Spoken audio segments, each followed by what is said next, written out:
Good evening, ladies and gentlemen. I'm Papa Boris, and in this video, I'm going to showcase an expansion for Splendor. This is the Cities expansion, which I will do a playthrough of and also give a light review with my opinions on the expansion. The short version is that, for the most part, I like this expansion a lot. It does make some changes to the game that, while maybe not huge, are welcome, at least in my opinion. So the setup of the game is exactly the same, except that there are no nobles, which already is a good start because I think the nobles are the weakest part of the original game, Splendor. Instead of the nobles, you're given 3 cities, and it's always 3 cities regardless of the number of players. I actually don't know how many total cities there are, but you choose 3 of them at random. Now, the way that the game works is that to win, you have to get a city. To get a city, you have to have a certain number of points, as shown on the city card, as well as a certain combination of mines. Now, in that respect, this is similar to a noble, in that nobles, you acquire them when you get a certain combination of cards. The differences with cities is that you need to have a certain combination of cards, and instead of getting points from the city, you must have a total number of points from your mines to acquire the city. Once you acquire the city, the game is played until the end of the round, ensuring all players have had the same number of turns, and then the player with the most points wins. I should have looked this up before making this video. I believe that to win, you have to have a city. So it's the player who has the most points and a city wins. But I've actually, literally in all my time playing against the AI, I've never seen it happen that more than one player gets a city, because it's like kind of difficult. You have to have, well, someone gets a city, and there's only 2 cities left, so someone has to be able to get one of the other cities and enough points to get it on their very last turn. It's extremely unlikely. So it's approximately accurate to say, weird corner cases aside, that whoever is the first player to acquire a city wins the game. Now, I like it. We have a nice variety here. So this is a pretty difficult city to get. You have to be quite precise with the mines that you get, but you only need 13 points to win. This is the highest value city. It doesn't have any requirements. So this is just kind of like the original game, only instead of triggering the end game at 15 points, it triggers at 17 points. And it's harder for somebody to beat you if you're the one who triggers the game, because they would have to get a city. So that's like a very minor change, whereas this is a more significant change. There's actually one city that only has an 11-point requirement, but you have to have 3 of everything except for blues. So that's 12 total mines and a very particular combination. So it definitely adds a lot of strategic tension to the game sometimes. If all the cities that come out are like this, then you have to be really careful what mines you're picking up over the course of the game. You have to balance the desire to get points with the desire to get particular types of mines, because you don't want to end up in a situation in which you have a zillion points but not the right assortment of mines.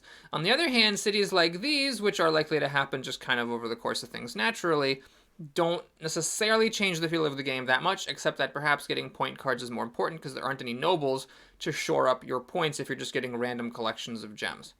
So anyway, let's go ahead and start to play against the AI here. We'll grab blue and black, because weirdly, neither of the first 2 players actually put themselves in position to get this. 3 of the 4 starting gem cards are 5 chips, so the one that is only 4 chips is obviously pretty useful.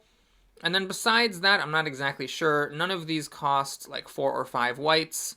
These are not necessarily worth going for early on. I guess we'll just grab a green. It's as good as anything else, I think.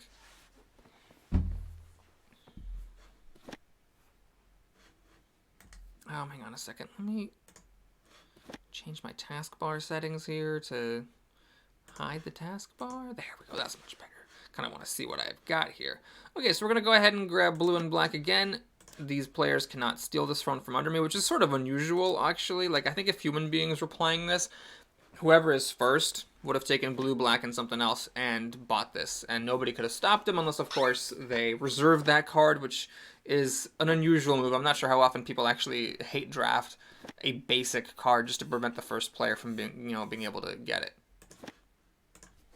I could have actually taken more gems without buying that, because no one still had 2 blues and 2 blacks, but I figured let's just pull the trigger. And it worked out pretty well, because now all the cards that are out are garbage since they all cost 5 gems. It's a bit of an unusual opening. In real life, I'm guessing this would be like a fairly lucky opening for the first player, because they'd get a good gem card and everybody else would be kind of screwed. Weird choice there. That player could have gotten this, which would have taken 1 fewer gem than the card they actually got. Well, I'm not one to scoff at bad luck or good luck, so let's take a white and a red. So I can get this thing now. And let's also take A blue or a black. We'll take a blue because there's fewer of those. And maybe get this one. It's unlikely, though. If this player does buy this card, which they did, I don't think I'm super likely to get this one. Luckily, we got this one, so they're very similar. I just need a black, and I can get either one of those.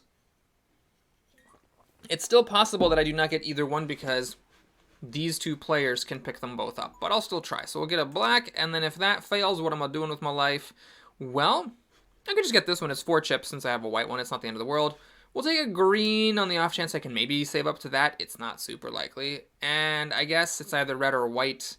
We'll take a white. This is a bit of a speculative play, but if something does show up that costs 4 white, I'm now making some progress towards that.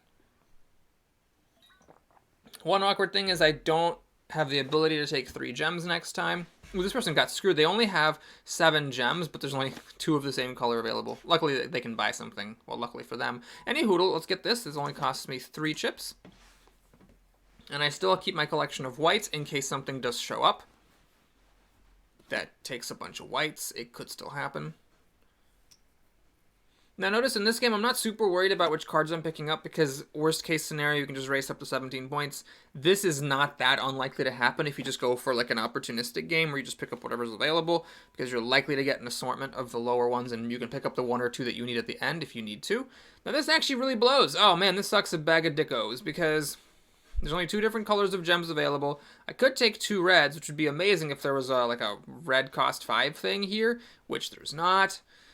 Well, okay, so my choice is either take a red and a green or 2 red. That's basically how I have to think about it. And green has some value for building up to this. But I'm honestly probably not going to get there. I'm just going to take 2 reds, and I'm going to hope that these assholes buy something and something comes up that I can spend a bunch of reds on. Well, that's not exactly good. Someone was going to get this anyway before I can get it. I don't have a black, sadly, to get it right now. 5 green. Oh, wrong one. And that person didn't do anything. Okay, well, let's take a black in case this person and this person are both asleep at the wheel.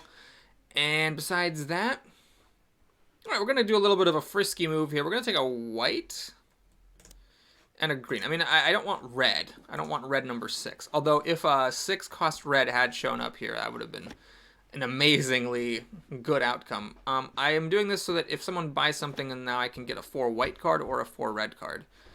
But no one's buying anything. Okay.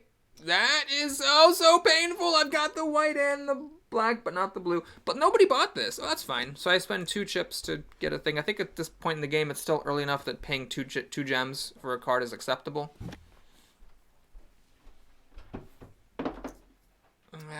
I don't think I'm going to get this, even though I've got the whites. I just think it's going to be too difficult to get the blues. These jerks are hoarding all the blues. Can you please buy this thing and put 2 blue? Oh my god. This is a really weird situation where there's no gems available. I mean, that's just freaking weird as heck. Okay, so when you have to reserve a card, like if there was like a 7 white up here, I'd reserve that.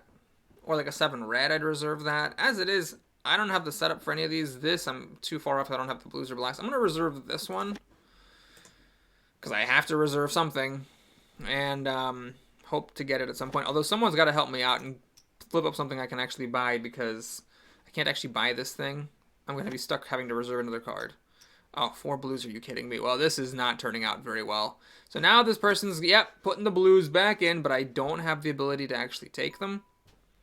I still can't even buy anything, not even with a wild card. Wow, that's incredible. Okay, this is some of the worst luck I've had in a while playing this game. I can only take 1 gem, so I might as well reserve a card and have that gem be a wild card. Question is, what do I reserve exactly? I mean, I think what I would really love to see is a 4 white or a 4 red pop up in here. The problem is 2 other people can both do a 4 red, so really I'm just banking on the 4 white showing up. That's not that likely. This I still can't buy even with 2 wild cards. This I can't buy. I can't buy any of these with 2 wild cards. Holy crap, this is unbelievably bad. This costs both wild cards for a blank gem. That seems pretty bad. Wow, this is just a phenomenally bad thing. Well, we'll just get that thing and just, I don't even know what the hell. See what happens. Can someone please buy something and let me buy something with white, green, all right, oh my god, yes, oh, that is, oh, thank god, okay. I mean, it's really kind of postponing the inevitable because I'm only spending 1 gem, so I still can't actually collect any gems after this. But at least I can get something. Oh my god. Oh, that is amazing. Nobody has 4 whites. I can actually buy this next. Then I'm going to be at 7. And then I can actually collect gems.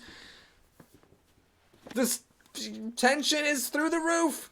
This actually costs exactly the 3 colors of gems I currently possess. I'm not sure it's actually correct to get it, though, because this would cost me 1, 2, 3, 4 gems. This costs only 2, and it's the same thing. I mean, it would be green instead of red, but I don't think it's worth it to spend the extra gems on that.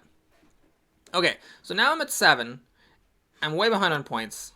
I'm not even ahead on cards acquired. But as compensation, I do have 2 wild cards, which can be helpful someday. And I've got 2 decent cards that are reserved. And I can actually take 3 gems. Okay. Okay, feeling a little bit better about things. I can actually get this thing. Oh, is this worth it now? Oh, wait, that's... So when you play in the app, everything lights up a lot when you have wild cards. I don't want to spend a wild card to buy this right now. That would be a bit silly. Same for this. I don't want to spend both wild cards and both my green gems together. That would be very dumb. Okay, so what I'm going to do is try to get these. So we need green for this one. We need blue for both of them. So basically, black would be good as well. White, though. Okay, we'll get a white. We'll hedge our bets. So this way, oh, I'm at 10. I should have actually thought about that. Well, anyway, this way I can spend a green. Oh, man, I can spend 3 greens, a wild, and a blue. So it's a total of 5 chips with one of my wilds, and pick that up.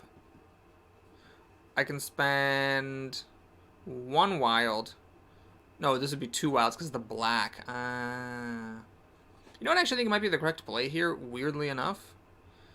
Is just to buy this. This doesn't cost me any of my wilds. It only costs me 3 chips total. That's perfectly fine. And then we can kind of re-evaluate here. I've got 6 reds, so if a 6 red showed up here, or even a 5 red, I'd be pretty happy. If a 7 red came up here, that'd be great, but alas, nothing big here costs reds. Okay, this is really good, and the person who can buy it, actually both people who can buy it did not have their turn, which is amazingly lucky, so let's pick that up. One thing that's not showing here, we didn't get in our collection of cities that I just want to mention, does exist, is there are some cards that require you to get a bunch of the same color. There's one that's like, I think 15 points, and it's have 5 cards, doesn't matter what they are as long as they're the same color, and there's one that's like 4 green and 4 of the same color, something along those lines. Here, yeah, we'll just pick up a free green. That's fine. I'm okay with that. I'm clearly kind of committed to this. The hardest part of this now, I've actually got everything except for the 2 black, so I got to make sure I pick up 2 black at some point. Of course, a backup plan is just to go up to 17 points, but 2 black and 14 points is potentially going to be a lot easier than 17 points. In fact, this is a free black, so I'm just going to grab it. And I don't mind saving my wilds until the end game when I really need to spend them to clinch a key card. I mean, you could argue that spending them early on to clinch a key card is just the same thing as doing it later, but, you know, maybe it's just a psychological thing, but it feels better to do it later on. Okay, I don't mind grabbing a free green here. This is a free blue. I gotta think about that. The blue, this is good. That's good. Maybe, and this is good. Actually, free blue might be better than a free green, although free green, that's good. That's good. Yeah, okay. Free green is basically as good. And I already have more greens. This one's nice. It doesn't cost any black, and it is a black. And I can actually get that with some very minor difficulty. I just need 1 white and 1 blue. And 1 green. I should actually be angling for that. Oh my god. White, blue, green is exactly what's available here. Holy moly. I'm at 6. Perfect. Okay. Let's see. We're going to grab this. Hopefully no one's a jerk and, like, reserves it out from under me. So we're going to get that for 3 points. This is the second black. We've actually now met the requirement for this, and it's just at that point getting whatever gives points. It's a race to the end. So right now I'm not super interested in picking up basic point-free gems. I pretty much only want, or gem cards, I only want cards that give points, because taking 3 gems from the pile and getting 3 gems temporarily is better than buying a card even for free and getting just 1 gem permanently. I think because we're close enough to the end. I mean, it looked like we're not that close, like 6, 8, still kind of far away, but I mean, like 2 4-point cards and I'm here. Or, you know, 3 3-point cards and I'm there. So it's important to kind of get a move on. Okay, these both would cost wild cards. This costs just 1 of my wild cards. this would cost both of them. Should I spend a wild card here a little bit loosely? It'd be more tempting to spend a wild card loosely here if red were valuable, but I already have 3 red and there's nothing that costs more than that, so it seems a little bit fishy to do this. What I'm going to do is grab a blue, because it might be helpful to get up to 3 at some point. We'll grab a white, because that again would be helpful to get up to 3. And then between red and green, I'm going to grab green, simply because I can now buy this thing with just a single green chip, which is worth doing. I gotta actually remember that I've got these reserved cards, because I'm happy to ignore them and just use the wilds that I got for taking them. I was pretty much forced into picking up reserved cards, which doesn't often happen, but it did in this case. However, these are actually good options and should be treated as such. Okay, so all these require wilds. This one does not, so there's no reason to buy something that requires wilds. One something that doesn't require wilds is available to purchase.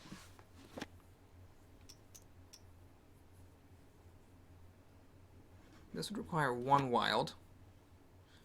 This does not require any wilds. It just requires 1 flat chip. Am I going to get it? This person could have gotten it, actually, but chose not to. This costs me a blue chip as well. This would cost me both my wilds. This costs me... this costs me nothing. Okay, let's get that one. What's actually kind of interesting is I sort of accidentally ended up getting up to this. I need just 1 more black, and I can get this one, and that's 1 less point. So if there were like a black card for 4, I could get that and win. But that is not there, so I'm not going to worry about it too much. And there's no blacks on the board at all. Okay, well, this does not win me the game, so I don't think I want to spend both my wilds on it. I will just get this for my 1 white chip. And now actually this will win me the game with both my wilds. So we'll see if anybody cock blocks me on that. Oh god, this person might win. I don't know. I haven't looked. Okay, luckily they have a lot of stuff, but they luckily could not buy anything. Had they been able to get up to 14, they would have gotten this city before me and won. As it is, this thing is here, giving me the last 3 points I need. Quite lucky about that, actually.